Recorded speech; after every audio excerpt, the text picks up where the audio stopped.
révèle une nouvelle dévastatrice à Ivan. Lucia s'est mariée avec Camillo, son propre frère de cœur, et ils ont ensemble une petite fille. Pour Ivan, c'est l'incompréhension totale. Submergé par la colère, il accuse Camillo de trahison. Antony tente de le faire raisonner en lui rappelant qu'Ivan est parti et a épousé Marie Paz et qu'il était normal que Lucia refasse sa vie. Mais blessé au plus profond de lui-même, Ivan exige des explications et refuse d'accepter cette situation. Dans le couloir, Marie Paz annonce à Antony qu'elle accepte l'accord de divorce à condition qu'on lui offre un voyage entièrement payé en Europe pour tourner la page. Antony accepte sans hésiter, désireux de l'éloigner définitivement. Seul dans sa chambre, Ivan s'effondre en larmes, dévasté à l'idée d'avoir perdu Lucia à jamais. Plus tard, Antony appelle Doña Carlota au Mexique pour l'informer qu'Ivan sait désormais tout sur Lucia et Camillo. Il lui apprend également que le divorce d'Ivan et de Marie Paz est prononcé et qu'Ivan a obtenu la garde exclusive de son fils Alex. Lucrecia surprend la conversation et découvre avec horreur que Marie Paz a perdu la garde de son enfant à cause de son infidélité. Fidèle à elle-même, Lucrecia réagit avec cynisme, estimant qu'Ivan n'a que ce qu'il mérite. Elle se rend ensuite dans la chambre de sa fille Lucia et lui annonce la nouvelle. Lucrecia tente d'instiller le doute chez Lucia, regrettant qu'elle n'ait pas attendu Ivan maintenant qu'il est riche et libre. Mais Lucia recadre immédiatement sa mère. Elle aime Camillo, lui est reconnaissante et refuse de sacrifier son foyer pour les illusions de sa mère. Elle exprime aussi toute sa rancœur envers Marie Paz, qui a gâché sa vie. À Alamos, la tension monte d'un cran lors d'une réunion de l'association des agriculteurs, dévastée par un ouragan. Les fermiers découvrent que Juan Jaime Mondragón a signé un contrat d'assurance frauduleux qui ne couvre que la moitié des dégâts pour les petits producteurs, tout en protégeant ses propres intérêts. Camillo intervient fermement pour dénoncer cette injustice et réclame une assemblée générale pour destituer Juan Jaime. L'assemblée se retourne contre Juan Jaime qui quitte la réunion sous les huées, tandis que les agriculteurs réclament Camillo comme nouveau président. Au rancho des Lomelí, Lucrecia tente de rabaisser Camillo en le traitant d'opportuniste sans expérience, mais Lucia prend vivement la défense de son mari, accusant sa mère d'être rongée par la frustration et la névrose. Au même moment, Camillo et David analysent le contrat d'assurance. Lorsque Camillo apprend le retour imminent d'Ivan, l'inquiétude se lit sur son visage. De son côté, Antony décide d'accompagner Ivan au Mexique pour éviter qu'il n'agisse sous le coup de la jalousie. Il réserve des billets pour toute la famille, y compris pour le jeune Alex, qui trépigne de joie à l'idée de retourner à Alamos. Seul dans sa chambre, Ivan contemple de vieilles photos de Lucia à la plage. En larmes, il accepte enfin la douloureuse réalité, l'amour de Lucia s'est éteint, préparant le terrain pour leurs retrouvailles imminentes et explosives au Mexique. Au domaine Mondragón, la jeune Judith rentre épuisée de sa journée et s'éclipse pour se reposer. Sa mère, Esther, accueille son fils, David, et le prévient aussitôt. Son père, Juan Jaime, est revenu d'une humeur exécrable. Dans la salle à manger, David aperçoit son frère, Saúl, s'appuyant lourdement sur sa canne, un verre à la main. Désireux de l'aider, David lui propose de financer son opération auprès d'un excellent spécialiste formé en Europe. Mais Saúl, aveuglé par l'orgueil, rejette brutalement l'offre. Il refuse d'être soigné en province et exige d'aller aux États-Unis. L'arrivée brusque de Juan Jaime met fin à la dispute et Saúl s'éclipse. Resté seul avec son père, David l'affronte directement. Il vient d'analyser les contrats d'assurance de l'association agricole et a découvert une preuve irréfutable de fraude. Au même moment, chez les Galvan, Camillo confie ses doutes à sa mère, Arcelia. Il hésite à accepter la présidence de l'association des agriculteurs, mais ce qui l'angoisse réellement, c'est le retour annoncé d'Ivan à Alamos.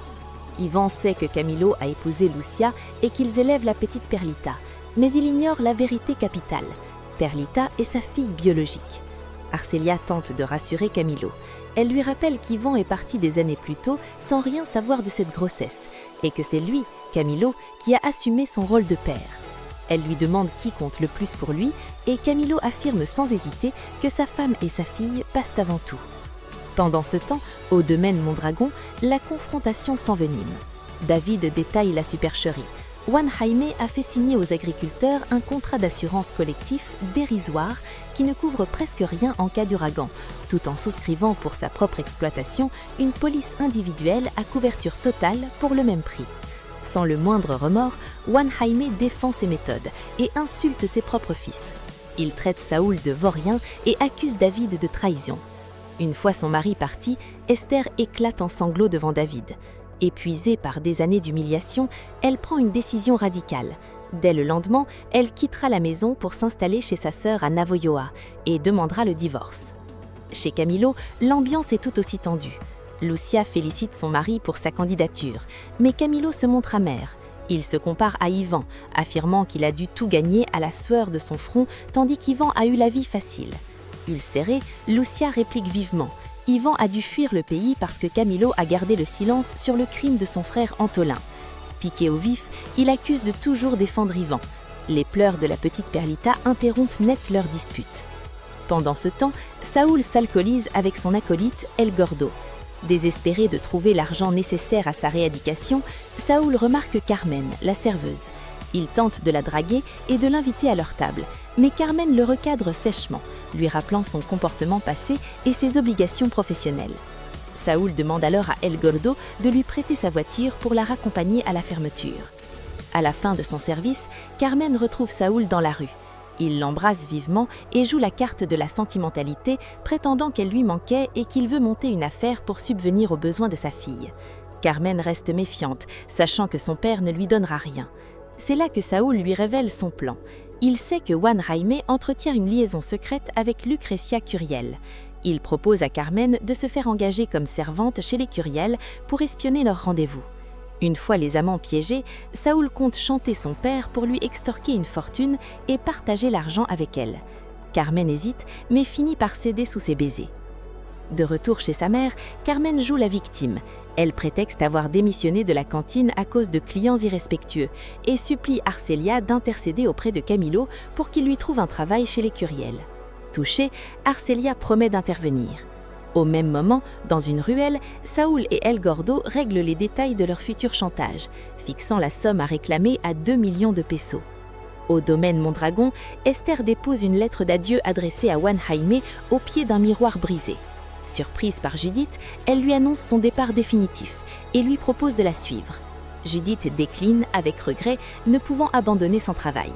Après des adieux déchirants, Esther monte dans son taxi et quitte le domaine. Le lendemain, Arcelia insiste auprès de Camilo pour qu'il aide Carmen. Réticent au départ, Camilo finit par céder et se rend chez Donna Carlotte Curiel. Celle-ci explique qu'elle n'a pas besoin de personnel de maison, mais elle propose une alternative. Engager Carmen pour s'occuper de la petite Perlita afin de libérer du temps à Lucia pour ses examens. Donna Carlotte en profite pour réaffirmer son soutien total à Camilo pour la présidence de l'association. Chez les Mondragons, Juan Jaime découvre la lettre d'adieu d'Esther. Furieux, il appelle sa secrétaire pour faire venir en urgence M. Palacios, l'agent d'assurance, puis déchire la lettre sous les yeux de la servante en lui ordonnant de tout ramasser. Au bureau, Judith remet à son mentor un rapport agronomique parfait. Ce dernier repère son talent et lui propose de prendre un café. Mais Judith décline gentiment, préférant rentrer s'occuper de son père affaibli par le diabète et le départ de sa femme. Au même moment, Juan Jaime reçoit l'agent d'assurance et exige de lui un avenant antédaté portant la couverture des agriculteurs à 90% pour faire passer la fraude pour une simple erreur administrative. Malgré la peur de Palacios d'avoir des ennuis judiciaires, Juan Jaime le menace de lui faire perdre tous les contrats de l'association. De son côté, David présente les preuves irréfutables de la fraude à Camilo. Camilo veut porter plainte immédiatement, mais David lui conseille d'abord de convoquer une assemblée générale avec tous les agriculteurs pour décider ensemble du sort de son père.